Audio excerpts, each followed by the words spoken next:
legendary status. Big XL, Sam Pisa, aka TF.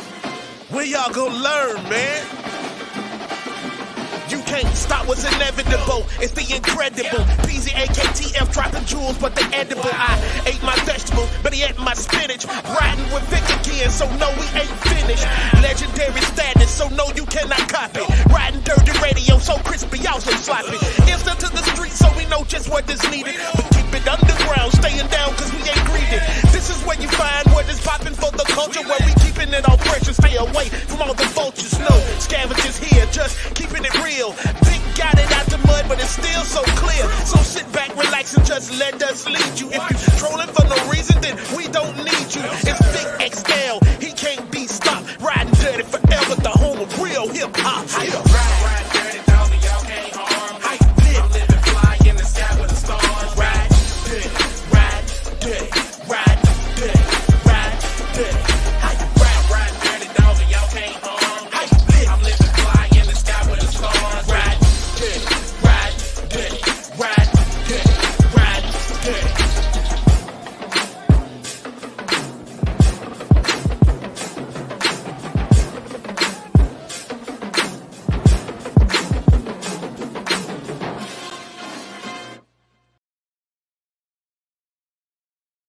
What up, world? It's your boy, Big XL. This is the Ride Dirty Show, where we bridge the gap between hip hop and everyday life, man. Gotta say one time for everybody at WRFG 89.3 FM Atlanta. You can check us out every Thursday night, Friday morning from 3 a.m. to 6 a.m. Also, gotta say one time for everybody over at Ride 95, our internet radio home, as well as one time to all your favorite streaming sites where you can check us out, whether it's on Blog Talk, whether it's YouTube, SoundCloud, Mixcloud, Audio Mac, wherever you decide to check us out and stream us, all you got to do is go to your favorite streaming site, type in the words Riding Dirty Radio, and we will come up.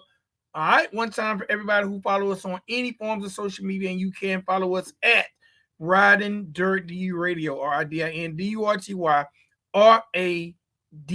RADIO. That's RIDINDURTYRADIO. Riding Dirty Radio, man. We've been serving the community for over 20 plus years. All right, now this is where people have the opportunity to tell the world the good news. This is the platform for the movers and shakers, the people that are moving and shaking and changing the world, making it a better place, whether it's through arts, entertainment, philanthropism, music. If you're changing the world, making it a better place, then this is the platform for you. Ladies and gentlemen, boys and girls, tonight is no different than any other night on the Riding Dirty Radio Show. So welcome to the platform, singer, songwriter, Miss Nubia Emmon. How are you doing tonight, man? I'm doing fine. How are you doing?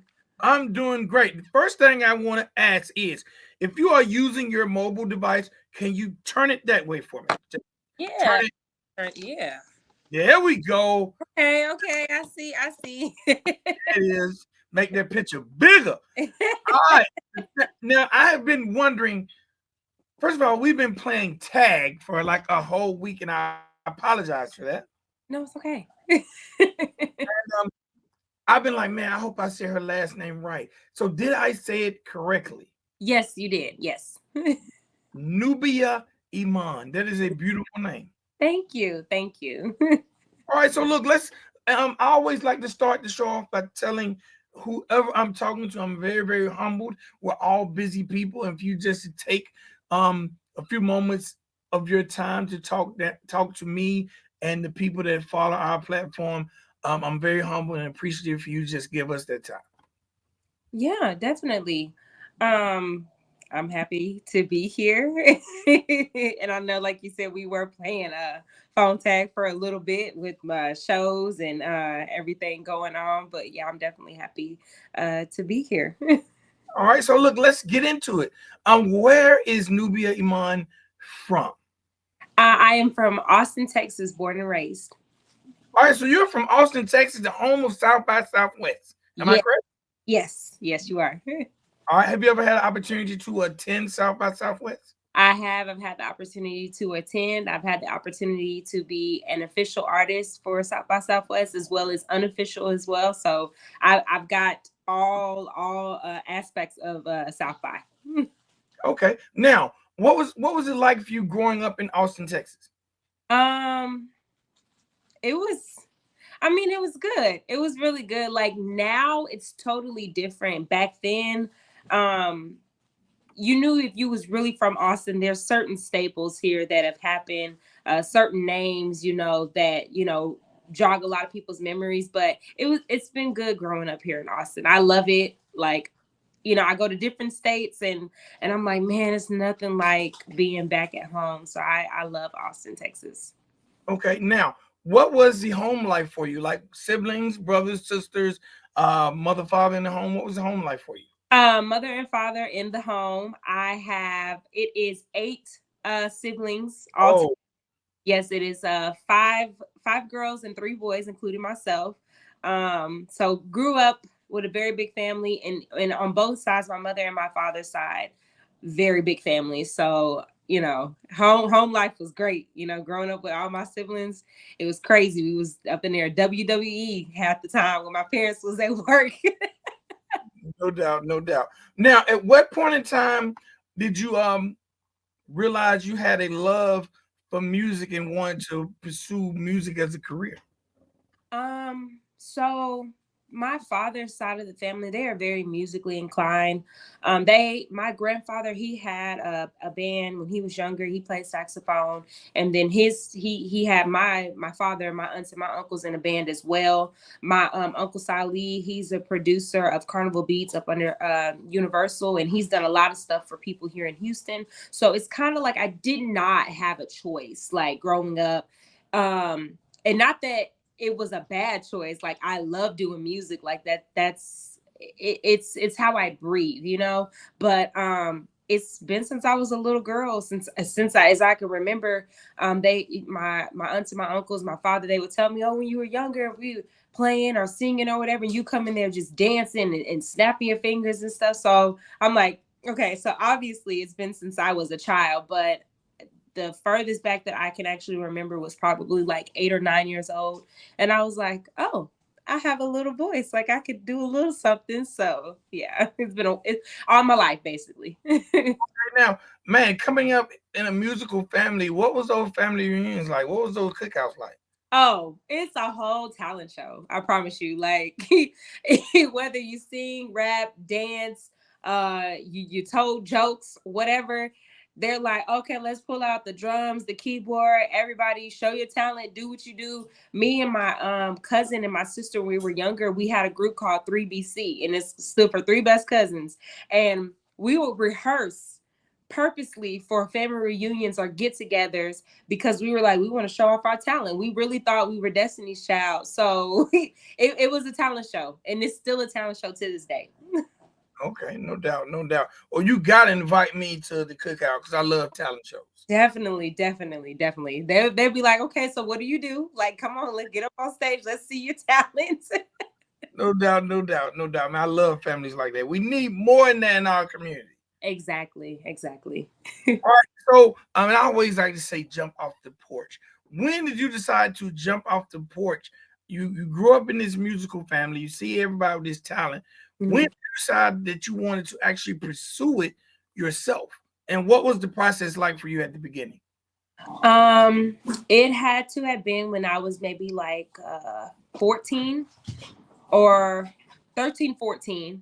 And it was a little tough because it was me trying to figure out who was I as an artist? What did I want to sound like? What did I want to look like?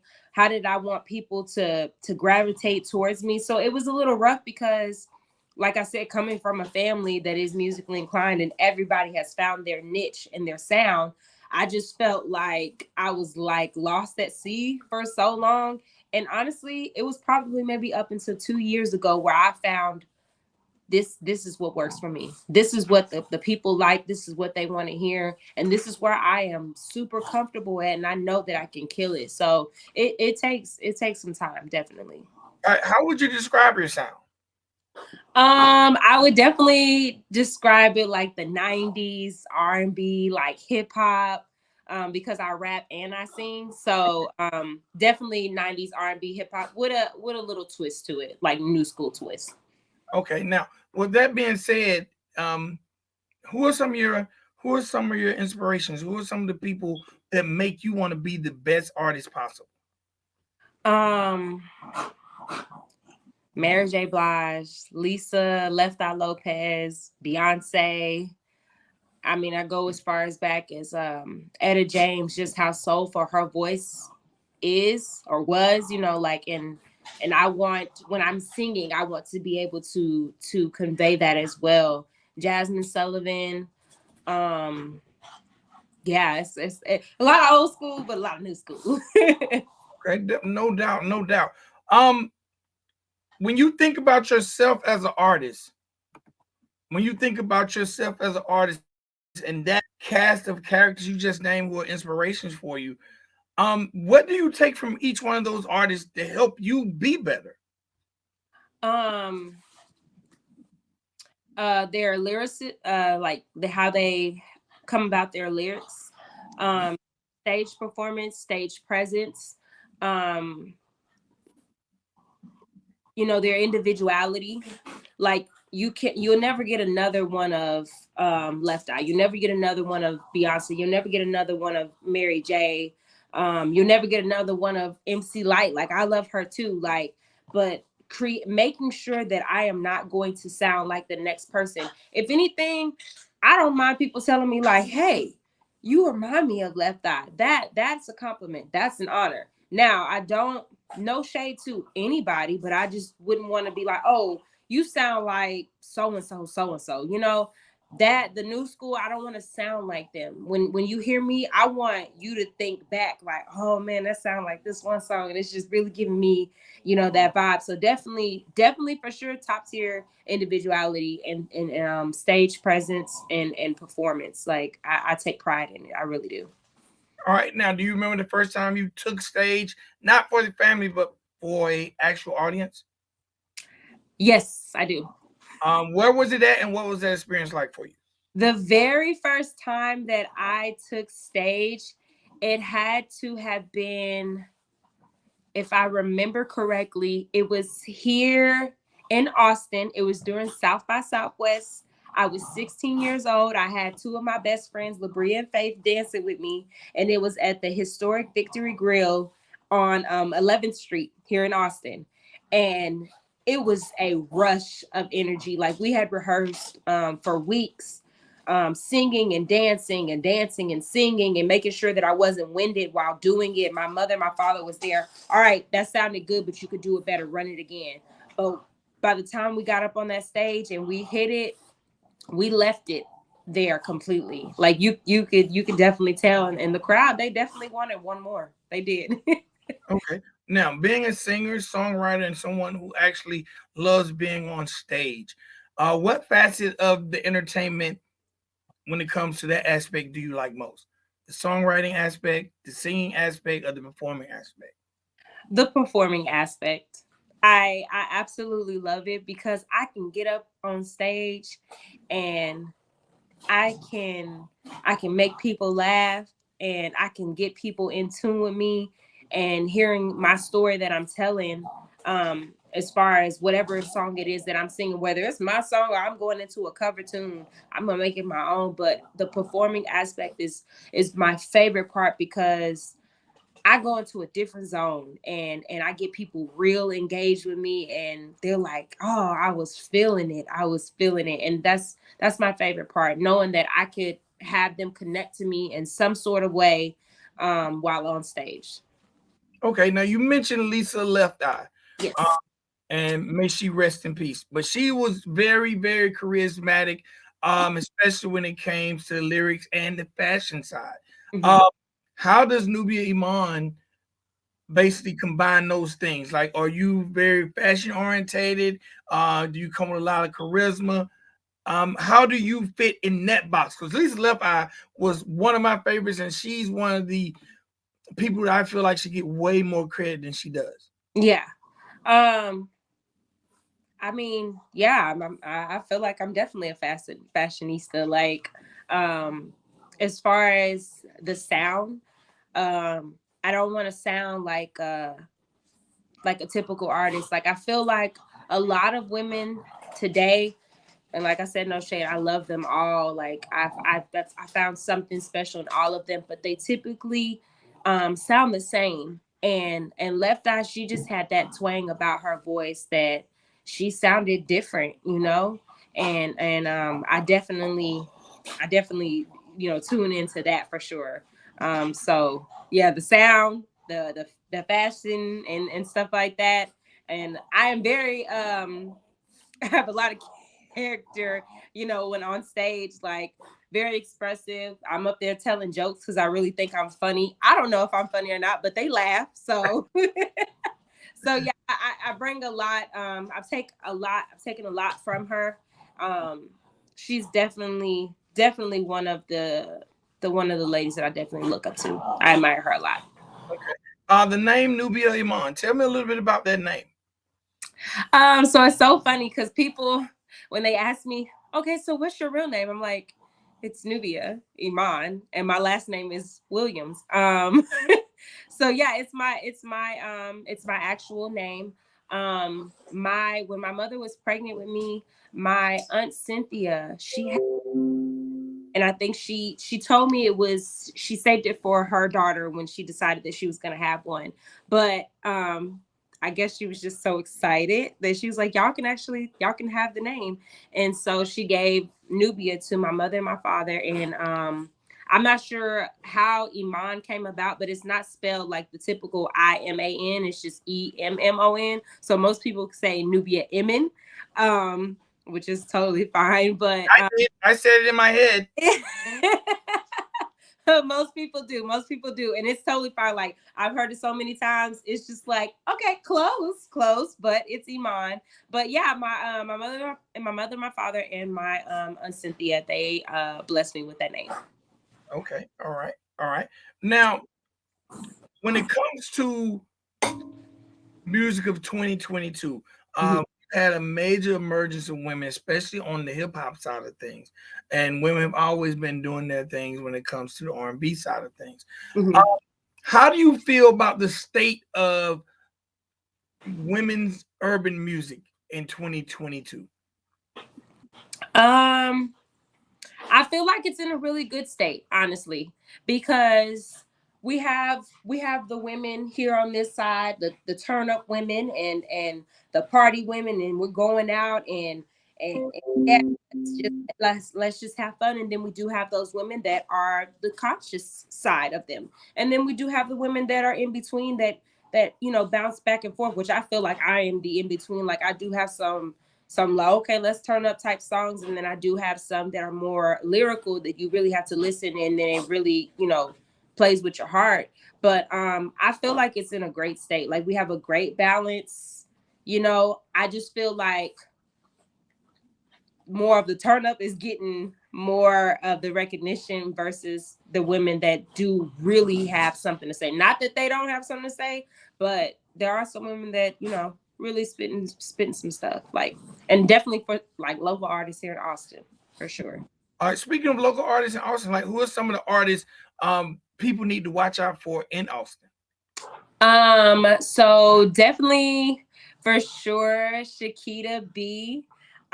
She is freaking amazing. She's freaking killing it as far as like just her music, and then putting on for women, natural beauty of natural hair. Definitely her for sure. I would also say Mama Duke. She's amazing. She sings and she raps as well and does it very well. I would say Jay Soldier. He's amazing. I do love his music too. And he when he raps, he definitely gives you some stuff to think about for sure. And those are definitely a few of the artists here in Austin you would definitely want to watch out for. Okay, no doubt, no doubt. Amazing. Thank you for shouting them out. I'm trying to find them as we speak. Yeah. Mama Duke. Mama Duke, Jay Soldier, and Shakita B. All right, I'm gonna definitely be looking those three up. All right. let's talk a little bit about your songwriting skills. What is your pen game like? What can people expect to hear from Nubia Emmon when it comes to concepts and songwriting? Um, you can definitely expect to hear nothing but the real. Like, I am the type of artist where I'm not gonna be able to write about something that I have not experienced, and that is a talent that there are some people that do have, that they can just tap into that. But I'm gonna tell you about what I know, and I'm gonna make sure that you're gonna feel it, whether it's from relationships, whether it's losing a person, whether it's, I need to focus on me, and I need to do me, and build my mental health up and anything like that. So like, I'm only singing about what I know, because I know when I leave it there on stage, you're gonna be able to feel all of it. Okay, no doubt, no doubt. All right, now you're also very, very active in the community. When I was reading over your bio, Mhm. you have a foundation, the Nubia Emmon Foundation. Let's talk a little bit about your foundation and your community activism. Okay, so yes, so the foundation is definitely for the youth, for the younger people, promoting them to be successful, to strive to be better in the future, and also for breast cancer awareness too, because I did lose my mother to breast cancer in 2013. So I'm in those two areas. They're super important, because the youth is obviously our future, and if nobody is gonna push them to be great and push them to be successful, I know I definitely will. And then breast cancer, a lot of people don't are not, like, super educated when it comes to breast cancer, or just health in general. Like, a lot of people shy away from it. Some people, don't want to go to the doctor because they're afraid of getting bad news, but it could be just that bad news that actually save you in the long run. So I'm in two different lanes right now that are both important to me. Okay. All right. Now you mentioned losing your mother to breast cancer. What was that like for you? And how were you able to deal with it, moving forward with life? Because myself, my mother is still alive, and I can't imagine one day without my mom. So how were you able to push forward, and what was those events like for you? um what it was like, it was really hard. I'm not even gonna lie. Like, maybe after the funeral, maybe 2 weeks after, I ended up doing a show thinking that I was ready, and I was not. I wasn't ready at all. I tried to push through because I know that that's something that she would want me to do, but I knew that I needed to take care of myself mentally, emotionally, and physically, because who wants to lose their mom at 20? Like, I was 20 years old. Like, I still got questions to this day that, I mean, I know I can ask my father, or I can ask my stepmother, or my grandmother, or my aunts, and they'd be able to answer it, but not in the way that my mother would be able to. So I had to take some time off for sure. Like, and I don't mean time like weeks or months. I meant like I took about 2 or 3 years off, because I just couldn't shake it. I couldn't bounce back. And at the end of the day, like, I beat myself up about it because I took so long to bounce back. But there is no timeline. There's no amount of time that you're supposed to take off and take care of yourself and your mental health. It's however long you need to, you're better. So it was definitely hard. And then I finally got myself together. I'm like, okay, Nubia, now, your mom, she definitely be like, what are we doing? Let's get it together. Let's go in there and write some songs. Let's push. Let's be better. Like, I know that that's what she really truly wanted for me. And I can feel her everywhere in any and everything that I'm doing. So yeah, definitely took that time off, and I'm in a better headspace mentally, emotionally, and physically, to be able to do what it is that I truly love to do, which is music. Okay. Now I also noticed that you perform with a live band. What's that like? Because a lot of people who definitely do hip hop don't touch that live band.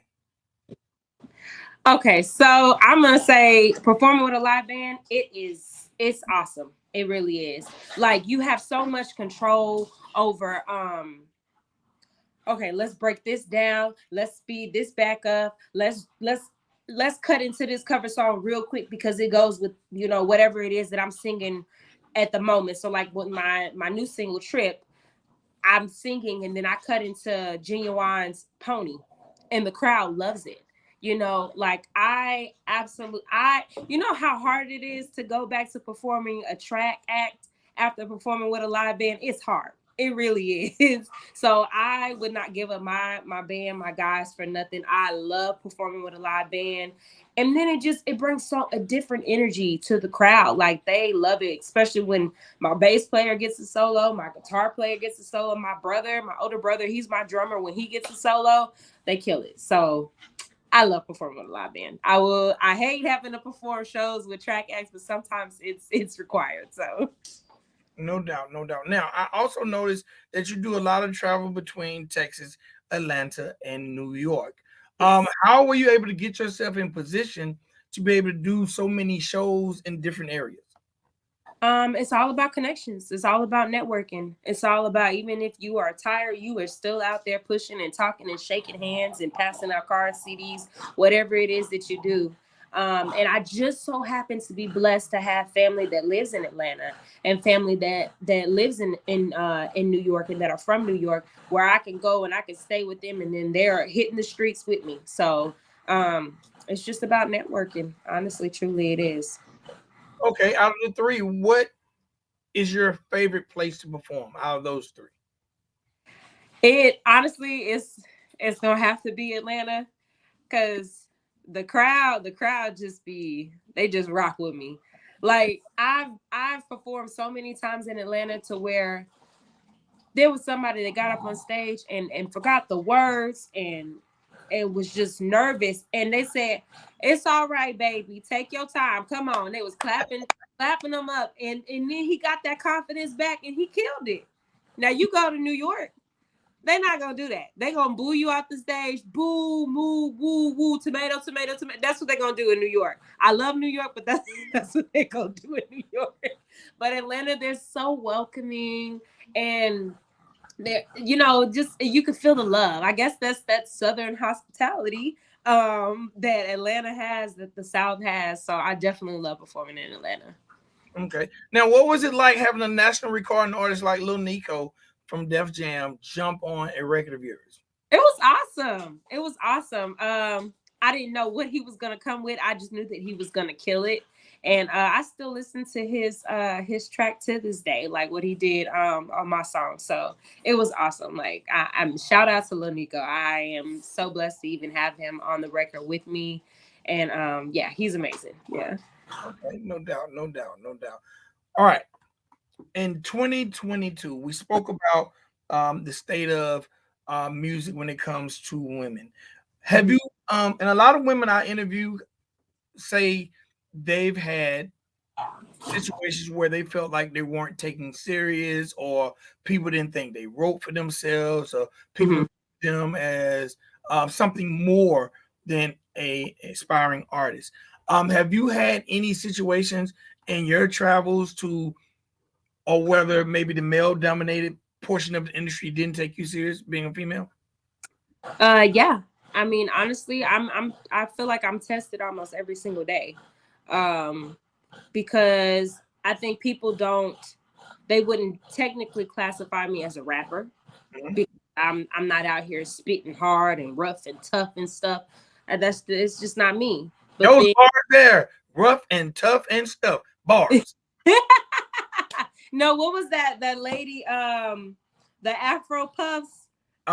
Lady of Rage. Yes. But yeah, like like I said, I feel like I'm tested almost every single day, and I've had people coming to me, man, I forgot that you rap, or oh you do sing too, or I've had people ask me, do you write your own stuff? Like I said, I test it every day, but luckily, being that I have my father as my manager, I feel like he's blocked a lot of that out for me.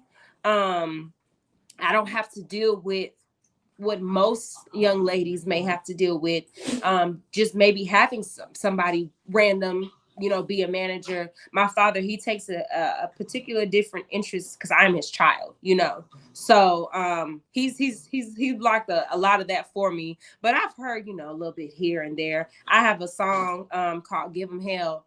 And people tell me, "Oh, she's through. She ain't rapping. She ain't singing. She can't write her own rhymes." Yeah, I can, and I do. So it's whatever.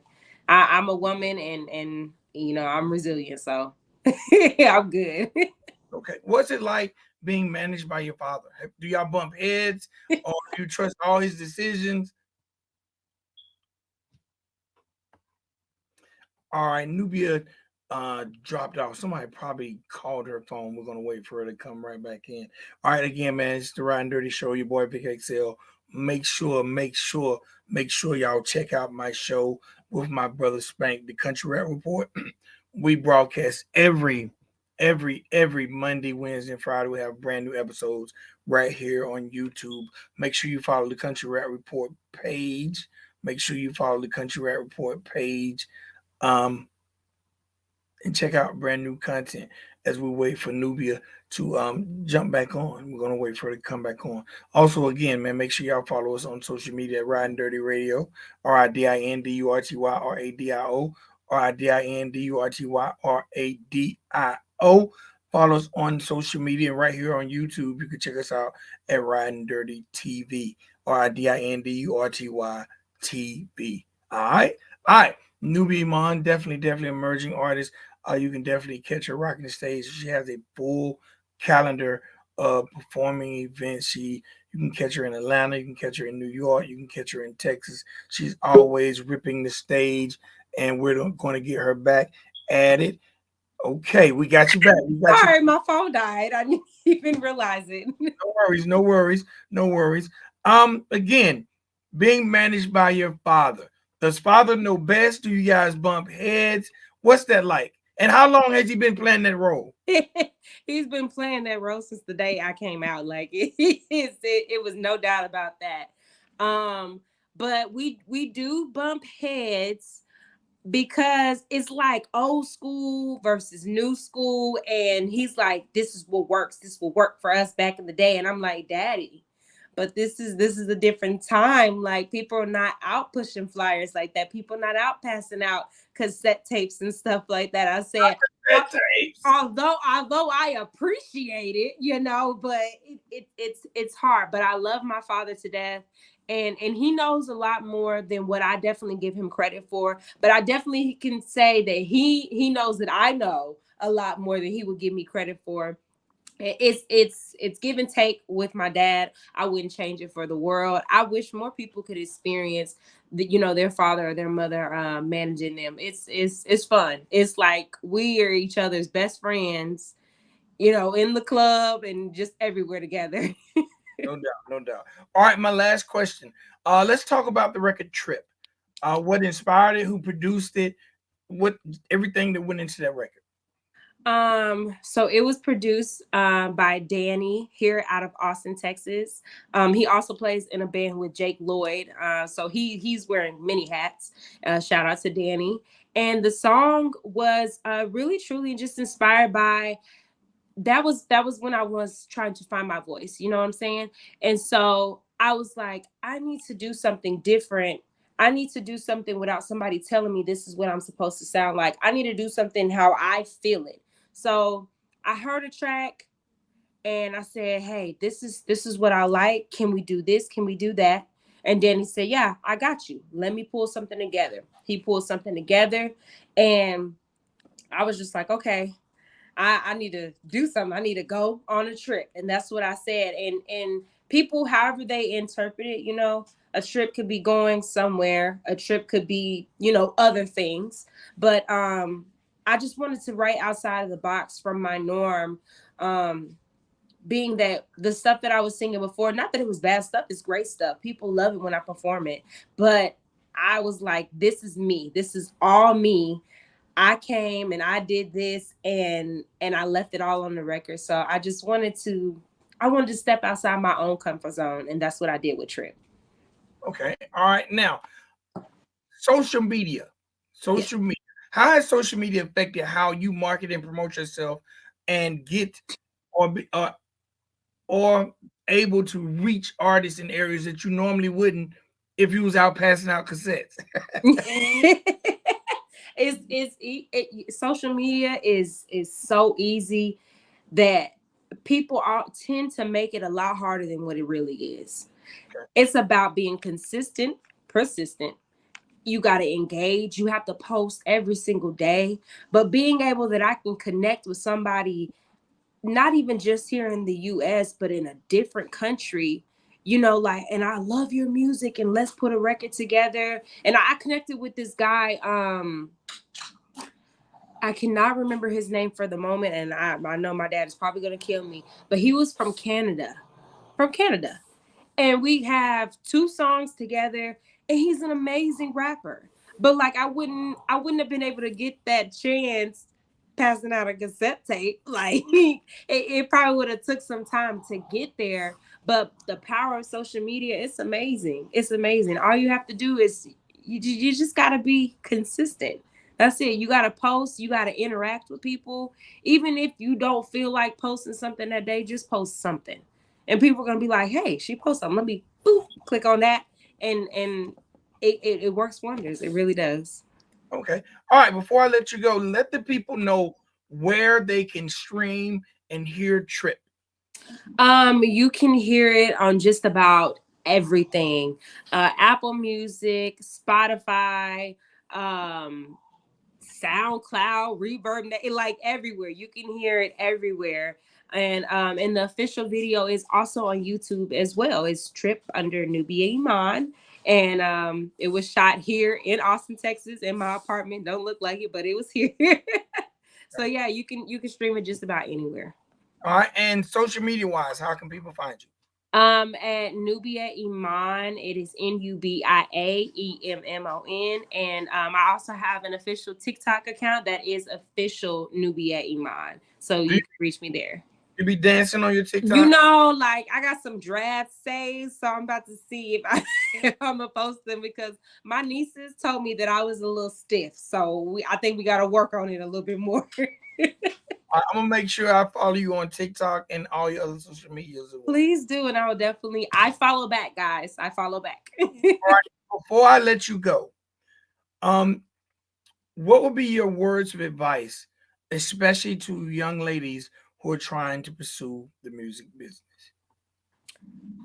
My words of advice would be um there's no wrong way to be an artist. There's not. Um there's nothing wrong with being different. There's nothing wrong with creating a lane for yourself because there is an audience for everything. Whether it's grunge, rap, hip hop, opera, there's a lane for everything. So do dare to be different. Do knock on those doors, and if they and you it's such a cliche, people always say it all the time, you'll get multiple no's, but it just takes that one yes, and when you get that yes, you better run with it. Run No, with it, and always stay true to yourself. Don't ever don't ever sell your soul, don't ever sell yourself short, and go out there and just have fun doing it, because if you love it, it won't ever feel like you working a day in your life. no doubt, no doubt. It was an honor and pleasure to talk to you tonight, Nubia. No, thank you. All right. You have a wonderful night. Thank you for all your insight and energy. Yes, you too. I hope to see you soon. Look, make sure you hit me up when you come to Atlanta. I want to come check you out live. I definitely will. I hope to get my band out there next time too, so you get to see everybody rocking on stage. All right, ladies and gentlemen, boys and girls, that was Miss Nubia Iman right here on the Riding Dirty Radio Show with your boy Big XL. Remember, you can stream this. You can listen to the interview on 89.3 FM Atlanta as well as Ride 95, or check it out on YouTube, Audio Mac, any of the streaming sites where you check out the Ride Dirty Radio content.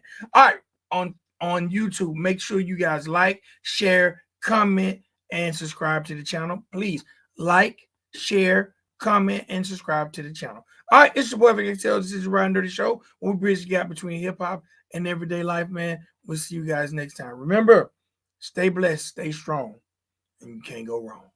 Peace. Legendary status.